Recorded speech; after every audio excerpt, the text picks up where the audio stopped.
beneficios penitenciarios para reos, ¿verdad? Por supuesto. Porque el INPE también juega un papel ahí. Y el Ministerio Público, que es el que da el pase, acepta y declara, pide la improcedencia, lo da por improcedente o procedente, y el juez es el último que tiene la llave. Entonces nosotros hemos buscado de que el juez sea muy exigente, y esto está dando resultado desde el mes de junio. Tenemos los indicadores, las estadísticas, que desde el mes de junio se han restringido, o sea, es decir, todos estos casos que salen en los periódicos, que son del año pasado, del anteaño pasado, que salieron cuando había cierto, digamos, complacencia o cierta laxitud en la aplicación de y confianza en la información que venía con el expediente. ¿Cuál información? ¿A qué información se refiere? Que si aparece que este interno ha cumplido la medida de educación, trabaja y una serie de virtudes certificadas por autoridades, entonces se le daba el pase como se le daba por hecho que así era. Entonces los jueces ahora hacen un pronóstico, una prognosis de que si a pesar de los documentos ese interno es apto o no es apto, qué es lo que va a pasar para reinsertarse en la sociedad y hacer una vida normal. Ese trabajo, esa aplicación del criterio del propio juez es muy importante, y eso ya ha habido una reacción muy sana de parte de los magistrados en que no consiste en restringir, sino que verdaderamente hacer una evaluación genuina de las conductas y darle el pase a lo que corresponda. Ahora, ¿por qué usted ha mencionado había más laxitud el año pasado? ¿Por qué había más laxitud? Y más allá de haber encontrado que los jueces habían cometido algunas irregularidades, ¿cuáles eran estas? Es decir, ¿cuál es el análisis para mejorar de cara al futuro? Bueno, vea, laxitud me refiero a que era un formalismo. Cumplía la formalidad, procedía, y eso no es así. ¿Por qué? Porque aparecía una persona que era de alta dañosidad para la sociedad, aparecía pues que con una serie de virtudes, de echado de virtudes, y el juez procedía porque aparecía, así lo decían los documentos. Esa formalidad es la que nosotros hemos puesto en cuestión y los jueces han reaccionado. Entonces, esa reacción es la beneficiosa, esa reacción es la que permite en este momento asegurar que los jueces han tomado una actitud garantista frente a la ciudadanía y frente a los casos que se le presentan. Pero ¿por qué se ceñían solamente al formalismo? ¿Por temor? ¿Por tener miedo a quizás ser sancionados porque el documento lo indicaba? ¿Cuál era la razón detrás de ceñirse tanto a la formalidad, verdad? Y no ir con profundidad al tema y decir, bueno, el documento dice que sí, pero yo conozco el caso, lo he investigado y esta persona no debe ser liberada. Bueno, por eso nosotros hemos sancionado en los casos a jueces que no han hecho que han sido excesivamente laxos en hacer ese examen, los hemos sancionado. Estamos hablando de tiempo también, cuando se quiere ser rápidamente, digamos, formal, ¿conlleva menos trabajo, menos esfuerzo para el juez? ¿Algo de eso puede haber también? Podría haber, pero no ese es el elemento principal. El elemento principal es que en apariencia estaban cumplidas los requisitos. En apariencia estaban cumplidas las formalidades. Usted está diciendo que muchos jueces entonces no aplicaban el sentido común en su momento. Porque ese es el sentido común. La formalidad me dice una cosa, pero yo conozco el tema y digo, caray, el documento no se desdice con la realidad. No, la cuestión no es tan sencilla. Si fuera así, con una computadora bueno, pero justamente por eso lo digo el sentido común. El sentido común no lo aplicaba, sino la justicia. El sentido común acá indicaba que habían casos en que cuando no había un razonamiento y una fundamentación, nosotros hemos sancionado a los jueces. Ya, eso es lo que hemos hecho. Cuando hemos visto que no ha habido esa aplicación de un criterio restrictivo y exigente, los hemos sancionado. Ya lo estamos haciendo. No ha habido corrupción, además. No ha habido deshonestidad en esos jueces. Si hubo o no hubo, las investigaciones no nos ha permitido obtener esa información. Porque hemos hecho las revisiones las hemos hecho posteriormente, con varios meses de haber ocurrido estas liberaciones. Se abre proceso a jueces por liberar a delincuentes, es el titular. ¿Cuánto tiempo tardará este proceso? Porque imagino también que, como en todo en la vida, bueno, no se trata de agarrar chivos expiatorios, pero también con el ejemplo pues se enseña mucho, ¿verdad?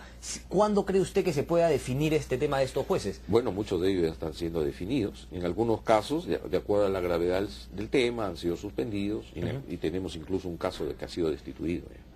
Que no menciono los nombres porque todavía son procesos que están en apelación, pero ya están decididos, ya están resueltos. Desde nuestra oficina ya están resueltos. A ese tema entonces quería llegar, porque extrapolando un poco esto y llevándolo al tema político, cuando hay casos de corrupción, de faltas, pues en el campo político se hace mucha bulla. Y me estoy refiriendo a la investigación que se le va a hacer al gobierno anterior.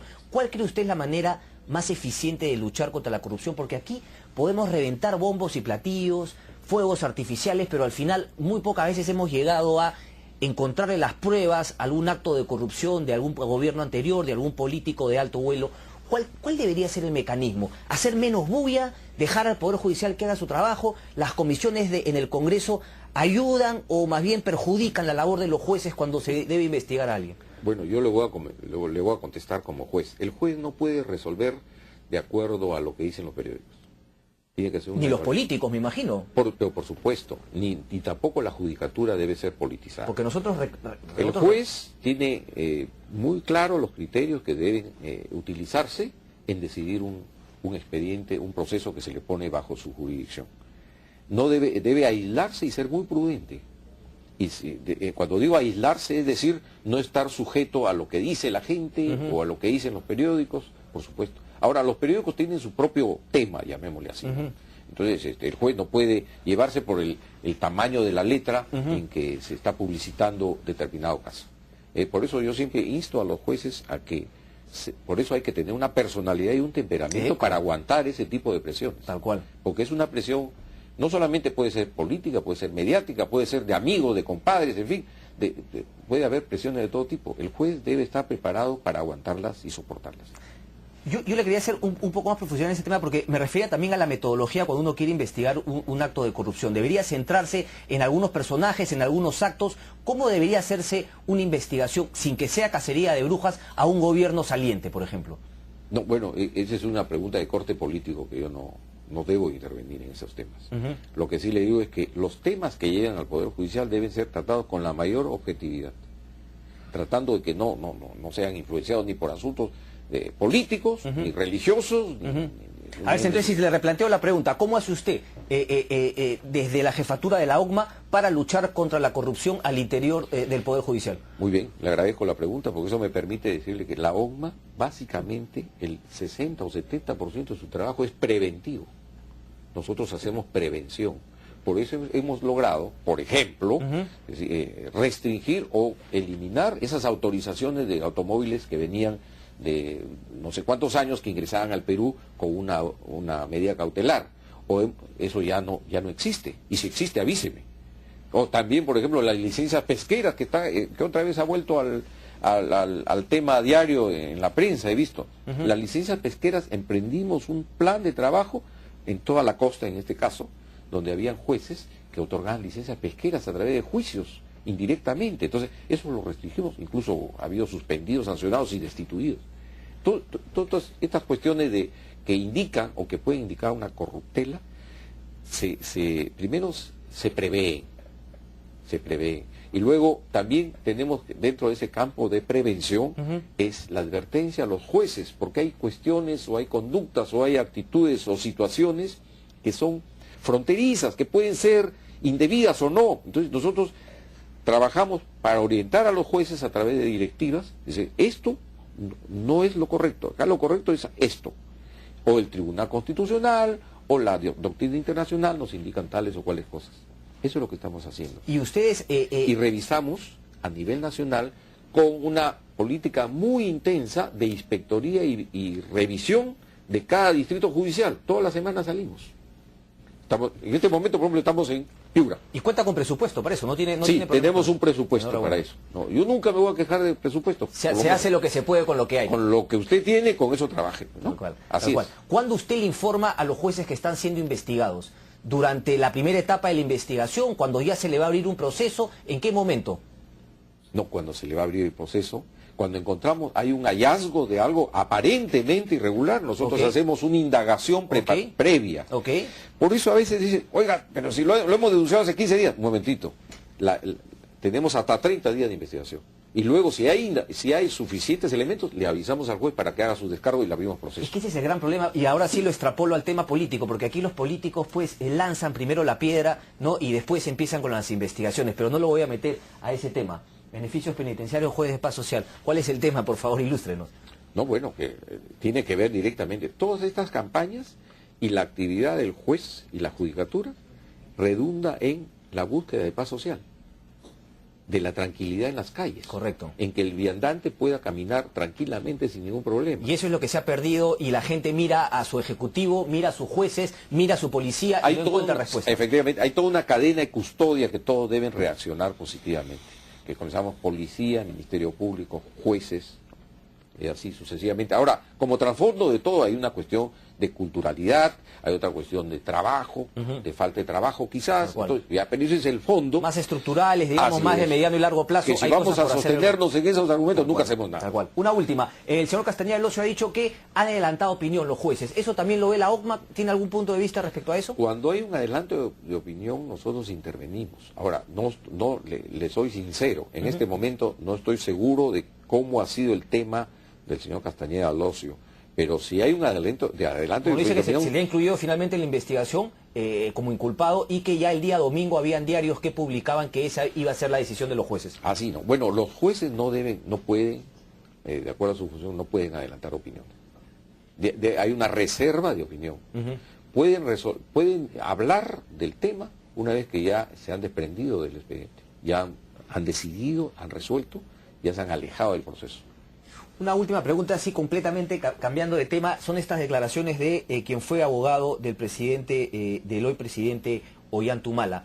Le quería preguntar, ¿existe es un acuerdo, digamos, ético, moral de los abogados de no declarar algo respecto al caso en el cual defendieron a esta persona hasta después de un tiempo? Esta persona ahora dice que efectivamente él supo que se habían comprado los testigos para el caso Madre Mía, pero que él no lo denunció en su momento y esperó hasta hace pocas semanas porque hay un convenio de un tiempo con quien fue su defendido para no expresar nada. ¿Existe algo así? ¿Usted lo conoce dentro de su profesión legal? Bueno, sí, hay dos principios básicos dentro de la profesión legal, que es la reserva del juicio, la reserva del asunto que le ha entregado su patrocinado.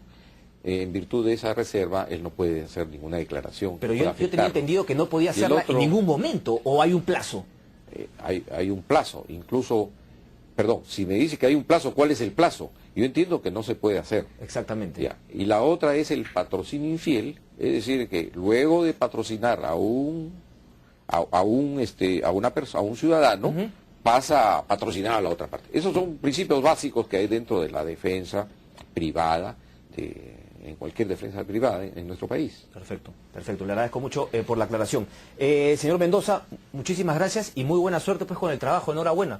Toda la suerte del mundo. Ahí estamos. No nos quejamos, pero seguimos adelante. No, porque además su éxito es el de todos los peruanos. Muchas gracias. Muchas gracias. Bien, señor Enrique Mendoza, entonces presidente de la OCMA, la Oficina de